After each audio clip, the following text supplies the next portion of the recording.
Mr. Randy Ray. We must interrupt this message for a special announcement. That was yesterday. It was someone special. In fact, I have some frosting on my finger, but it was someone special's birthday yesterday. Wow, happy birthday. Randy Ray, you keep getting younger and younger every single year, and so we're going to celebrate today your youthing. We want to let you know how much we love you, so we have a cake for you, and we want to sing happy birthday to you. Is that okay? That's fine, yeah. All right, everyone, let's stand up and we'll sing happy birthday. Okay, on the count of 3. 1, 2, 3. Happy birthday to you. Happy birthday to you. Happy birthday, dear Randy.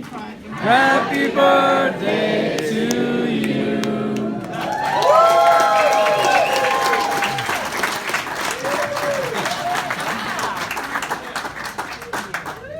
Thank you. But I can't take it with me right now. Nope.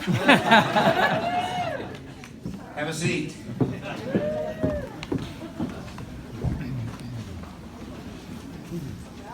Nice jacket. Thank you. I'll let you wear it sometime. Actually, it's a good group of people here. Look at the pretty faces. They must have been using our product for some time. Well, we're delighted to have you here. I can't see who you are, but we're delighted to have you. And I'm delighted to have this beautiful lady here.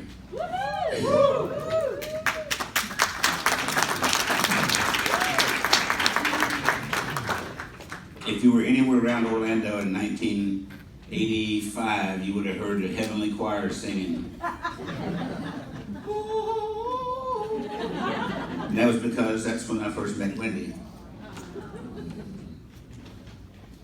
My life has never been the same. I don't know if that's good or bad. It's a good thing, yeah. It's a good thing. Okay, we're delighted to have you here, and let me tell you what we typically do on a Discover Jeunesse. I can't see anybody here, so anyway, that's probably better. There's people that are frowning. I don't want to see it. But anyway, we typically tell you a little bit about who we are. Not that you want to know, but we tell you anyway. Because we think that if you're going to be working with somebody, you need to know a little bit about them. And so we try to tell you a little bit about us and, you know, how marvelous we are. No, I'm sorry. No, I'll tell you how marvelous she is, though. No. But we first met in 1985. No, we're talking about you, not me. I know. Do you want to make my speech or you want to do it for yourself? Like me. What do you want? I'm not sure. Speak up. But actually, I met Wendy in 1985, and the world has never been the same. She is probably the nicest, kindest, most wonderful person that I've ever had the privilege of knowing. Don't be sitting up there making faces.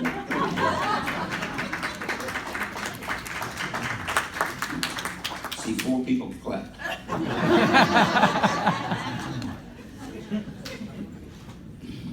But we started working together. But before I go there, I'm going to tell you, I grew up in West Tennessee. If anybody knows where West Tennessee is. Anybody knows where Tennessee is? I was born in a cotton field. And I've told people, you know, that my mother delivered me by herself. There was nobody around. And if it had been me there, I'd have probably just dragged that umbilical cord and pulled that kid through the dirt and said, you know, I don't think you're going to make it.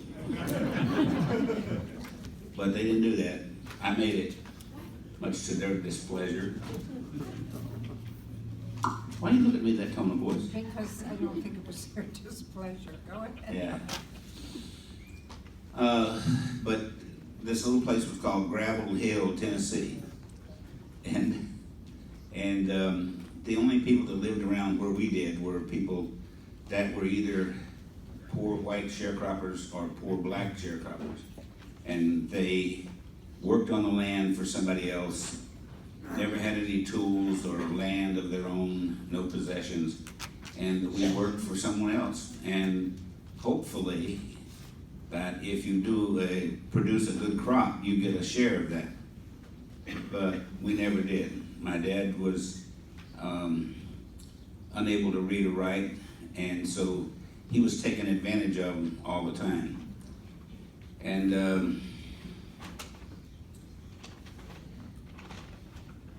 anyway, I'm gonna have to move on with that, because I start thinking about stuff like that and I start crying and I can't handle it. Okay. Is it okay to cry? I do that quite often. Yeah. We love you, Randy. Thank you, honey. Thank you for doing this, Randy. Okay. Wendy. Anyway, I grew up in West Tennessee and went to school in about 4 or 5 different schools there.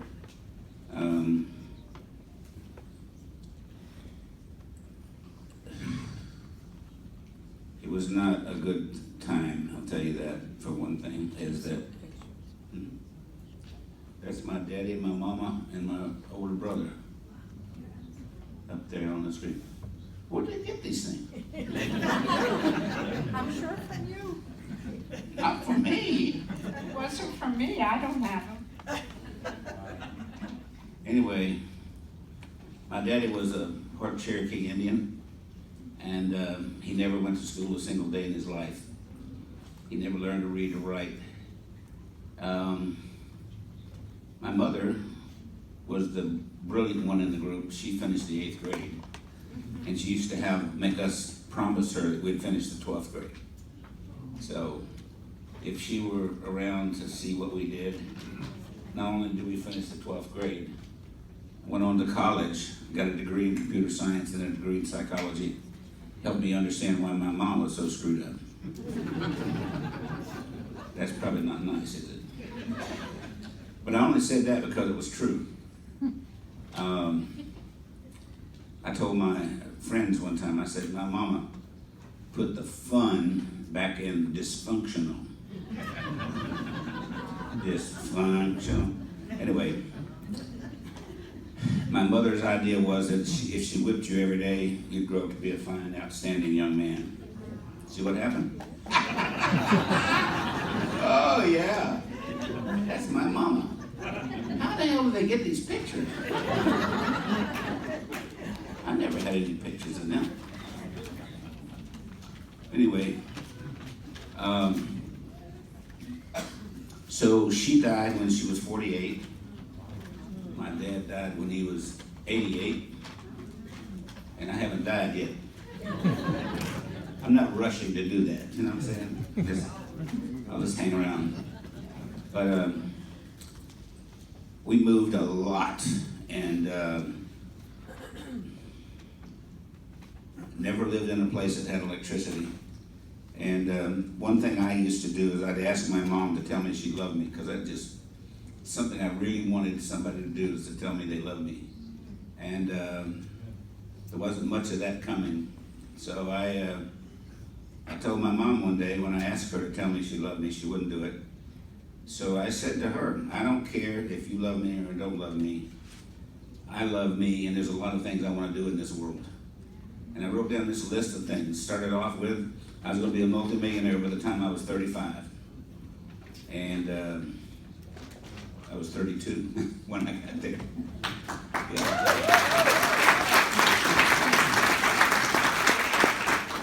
Unfortunately, my mom had already left the scene. She died when I was about 15, and so my dad, he died when he was 88. And I was at least able to take my dad and buy him one of the farms we lived on when we were sharecropping. And he couldn't believe that one of the places that we lived, it was his. I told him, I said, this is yours, Dad. No. I said, yeah, it's yours. Oh, Shaw. But he couldn't believe it. But anyway,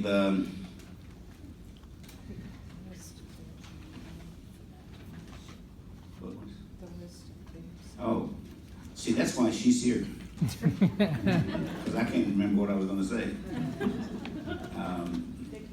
The list of things. That you wanted, the amount. Yes.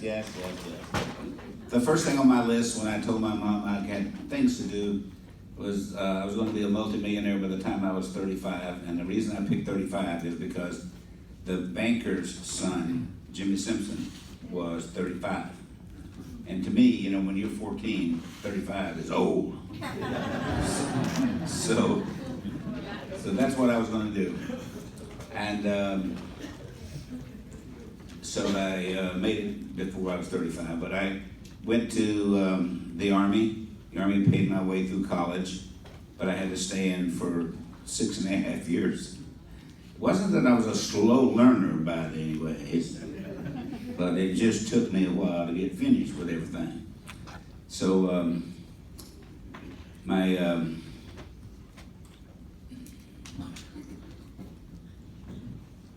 I did finish when I wanted to and what I wanted to do. And so I talked to a lot of people in the military that knew of all the work that I did. I even gave a demonstration to Robert S. McNamara. Anybody remember him? Yep. Yeah. I gave a demonstration of the software that we developed to him, and I got all kinds of attaboys and pats on the back and all that nonsense, I think what really matters in life, though, is when it's all over and you know where you're going. So I will say this, that I have had a blessed life. I was able to travel around everything that I put on that list. Wendy keeps telling me I keep forgetting the things, but first thing I was going to be was a multimillionaire, and then I was going to travel all over the world. I was going to have a house that had electricity. Never lived in a house that had electricity, but I was going to live in a house that had electricity, and we're going to have a car. We never owned a car. So those were key things that I was going to be able to do. And so there's a longer list here, but I've said many times that everything that was on that list, with God's help, I was able to do every one of them. And so I feel very, very good about that. One of the things on there was that I wanted to help children around the world because my childhood was so bad. I mean, I wore these old ragged clothes to school and everybody made fun of me every single day. They call me Ragged Andy, and they call me a lot of things I can't repeat, but anyway, it was a very, very difficult time. And even when the teachers would not let me go to visit the college campuses, they kept saying to me, well, you're not going to go to college. You're going to be a farmer. I said, I'm not going to be a farmer. I don't want to be a farmer. That's all I've done all my whole life. No, you're going to be a farmer. So I used to tell people when they'd say things like that to me, I'd say, you have no idea who I am. I'm going to show you. You just step aside, because one of these days you're going to be absolutely shocked at what I do in life. And I think I've shocked a lot of people, including myself a couple of times. Yeah, but it's been a fun journey, and the best thing that I think we've done is that with this lovely lady here, we have. Is that the kids in? Oh yeah, we have built schools and clinics and things like that all over the world, from China to Kenya to Uganda to China. What did I say? China and no, Ecuador, you forgot. Ecuador and India. I'm feeling me. All right. You eat chicken curry, be very, very good for you. Okay. So, these kids at this Indian school, they didn't have a schools per se. They had no buildings, no rooms. So these kids thought it was going to be funny. They had me go over to this area, and they had bricks. And on the bricks, there were a couple of chairs. And I looked at the chair, and I thought, that plastic chair must be 100 years old. Oh, no, these boys wanted me to sit over there. Little scum bunnies. Anyway, I finally went over there, and I sat down. That damn chair fell into 1,000 pieces. I looked like a cockroach laying on the ground trying to get up. And they thought it was real funny. And I didn't think it was funny. But, so we built schools in lots of places like that. And so, I think that we have really been blessed to be able to do those things. And all the things that I had on my list, I have been able to accomplish. And I say that because I think it's with God's help, I was able to do all that. And of course, the fact that I had this lady with me from back in '06, whatever that was.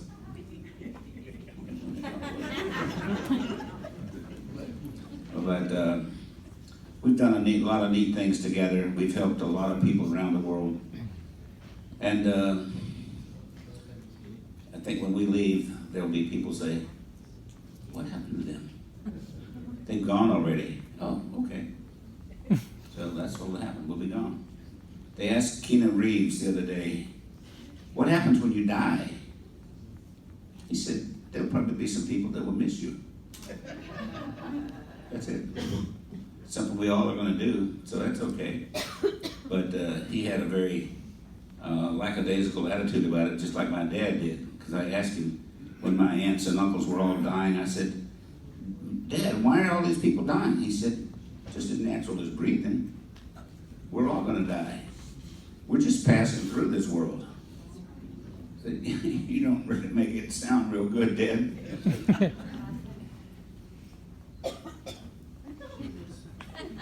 Who knows? People all over the place. Yes. Normally what I do is I look at Wendy and she'll say, you missed. Okay.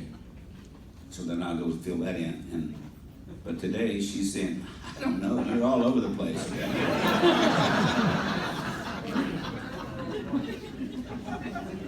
The best thing has been since I met her in 1985, she has been the light of my life, and I have really thoroughly enjoyed being with her, and we've done a lot of things together. That we've made our mark on the world, haven't we? Yes. Yeah. So I will shut up, and I'll let Wendy, I know you're not going to believe that, but I'm going to let her say something.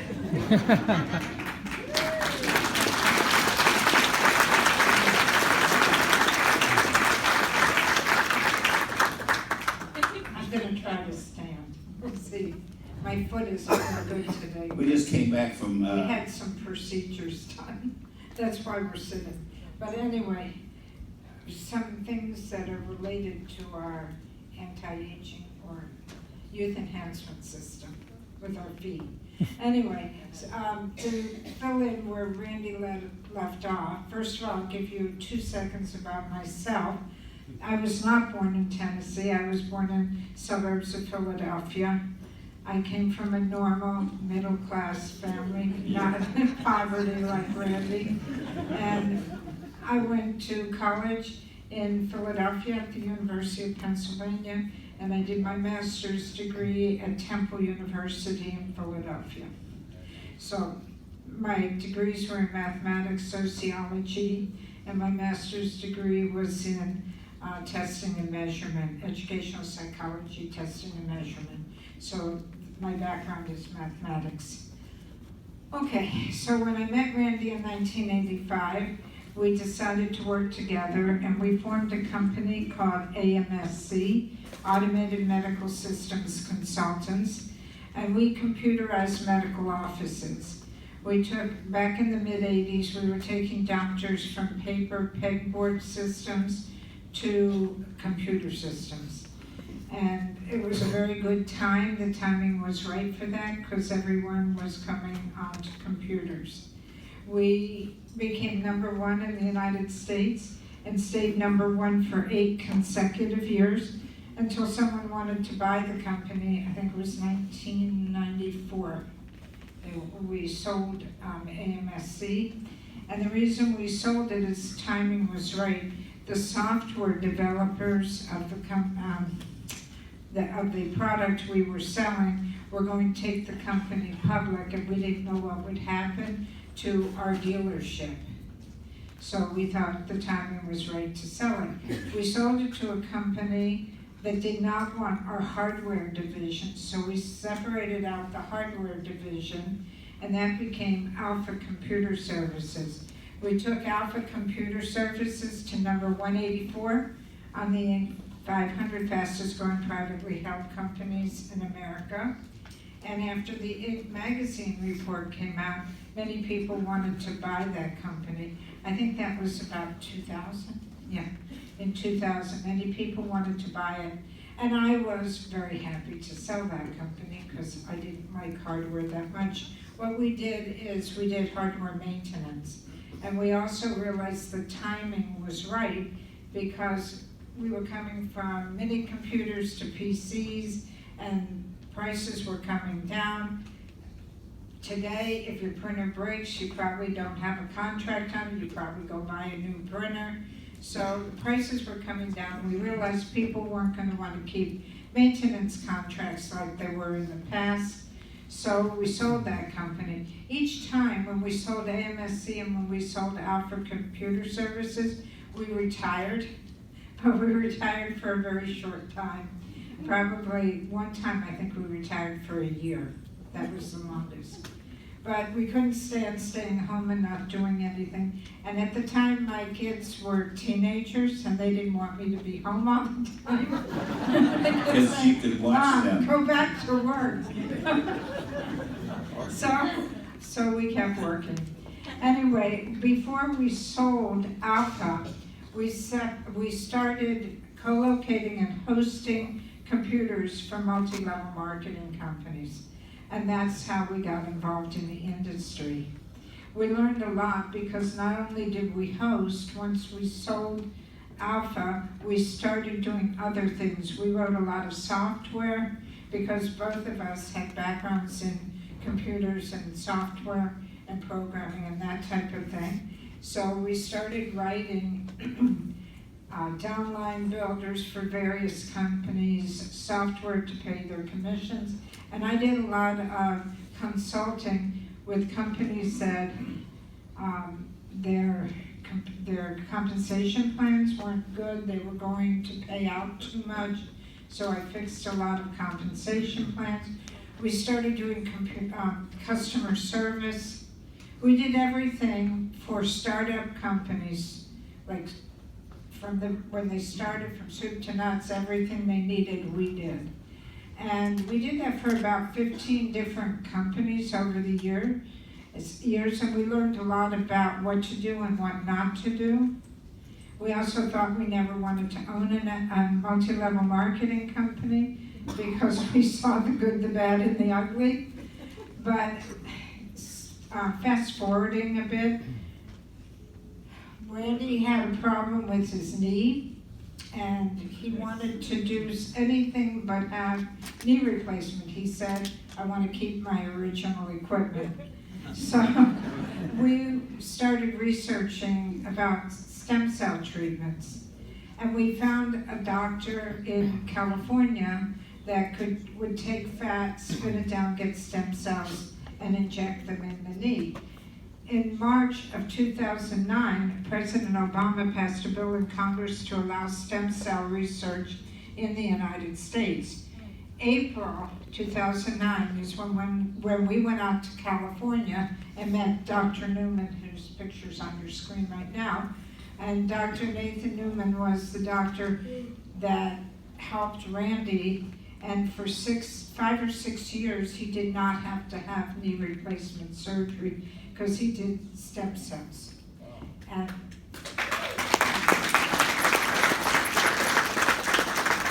eventually he had to have the knee replacement. I think now he wished he didn't, but he was doing better without it actually.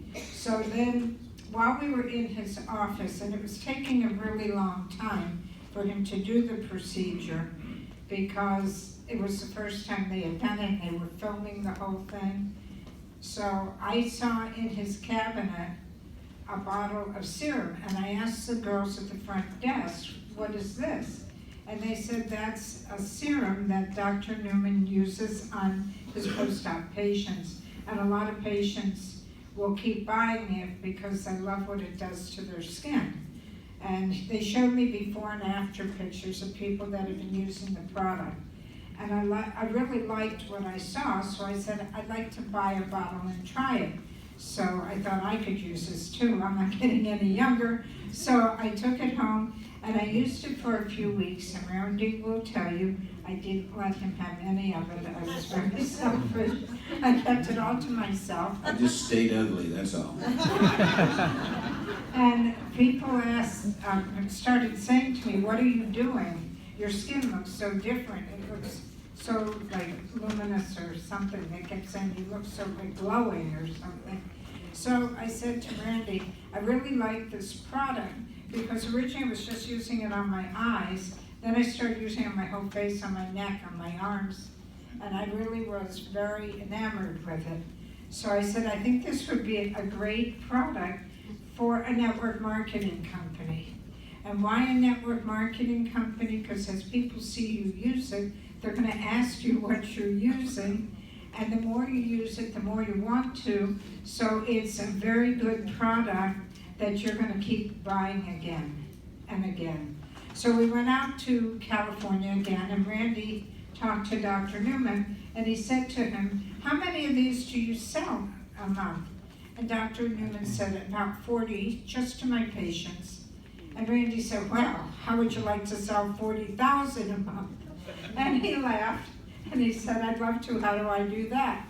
Randy said, you give me your formula, and I'll show you how. That was the beginning of Jeunesse. Wow.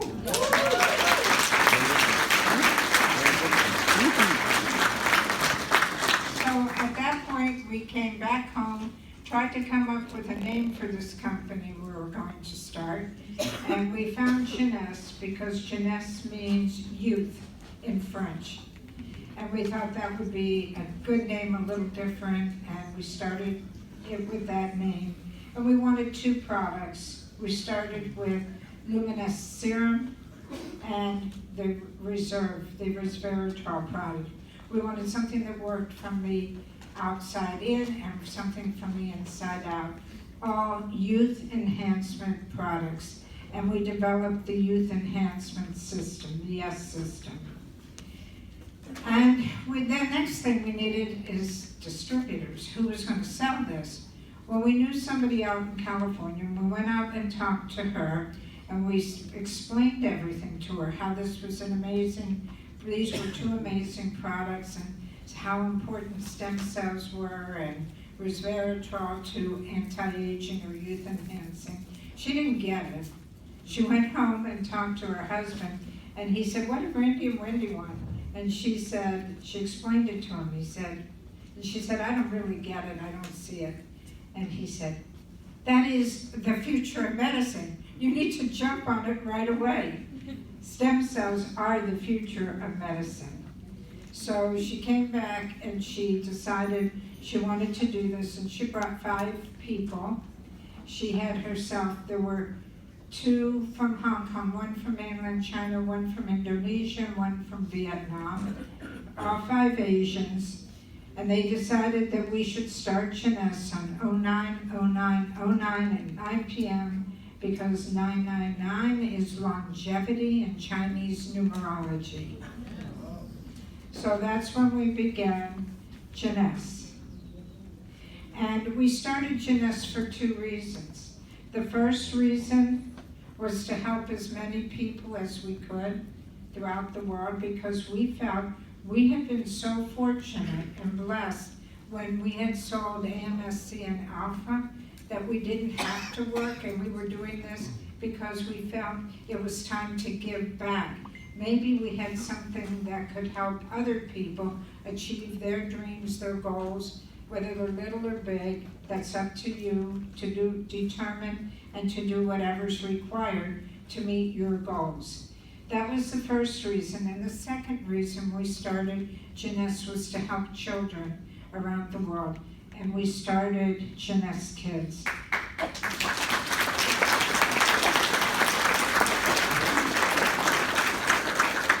Thank you.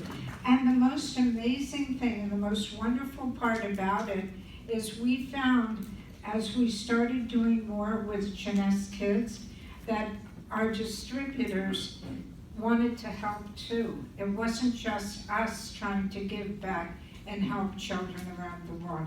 As they became more successful, they wanted to give back and help the children as well. And every year we do an incentive trip from Jeunesse, but we also do a Jeunesse Kids trip. This year we're going back to Kenya to see what our contributions have helped in Kenya. I can't remember if we were there 3 years ago, I'm thinking, because it takes about 3 years. We're going to go back and see what has happened to Kenya since then. And we take distributors with us, whoever wants to go. And mostly our diamonds go, because this is an amazing trip.